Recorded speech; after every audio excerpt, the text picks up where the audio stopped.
What I'm going to instruct you in today is being able to assess your own diastasis recti. You've probably heard of the term before, and a lot of people refer to it as a separation of the six-pack muscles, the rectus abdominis. What it really is an integrity of the linea alba ligament that connects them. Most women in their third trimester of pregnancy, and almost all women in really early postpartum have some level of a diastasis. So don't be alarmed if you feel this in yourself. It is completely normal. And just know that doing some of the movements that we're going over in these exercise videos are going to help to control that separation, control what that ligament is doing, and promote better pressure control through the core system. So what you're going to be paying attention to is the mechanics of what is happening. Having a little bit of laxity or separation at rest is not abnormal and not something to necessarily worry about. We more so care about what is happening in that area when the system is active and when pressure is applied to it. So here we go with explaining how to check it. So how you're going to check for your diastasis is you're going to check it in 3 spots, just above your belly button, kind of up towards your ribs, and then down below your belly button.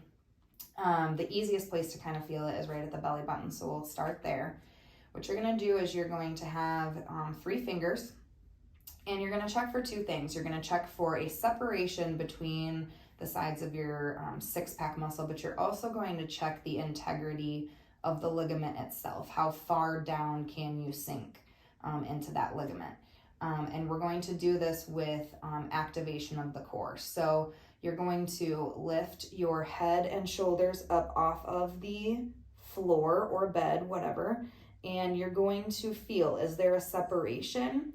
And can you sink in between those muscle groups? The other thing that you're paying attention to is, are you having any doming of tissue into that ligament itself? And then the other thing that you're paying attention to is, are you having what we call bread loafing, which is overactivation of the six-pack muscle and not great activation of all 4 layers of abdominal muscle that we have. So keep in mind that 2 finger widths is considered normal.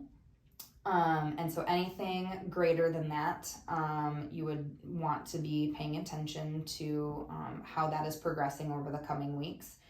And then you would not want to be able to sink in between the muscle bellies very far. You should feel a pretty firm backing.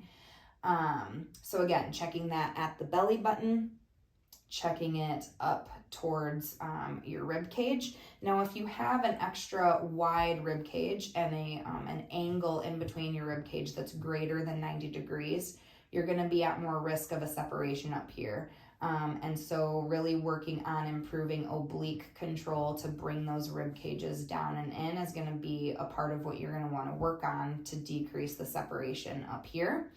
And then you're going to check below the belly button. And this can be a little bit of a tricky spot just because there tends to be a little bit more adipose tissue here, fat tissue.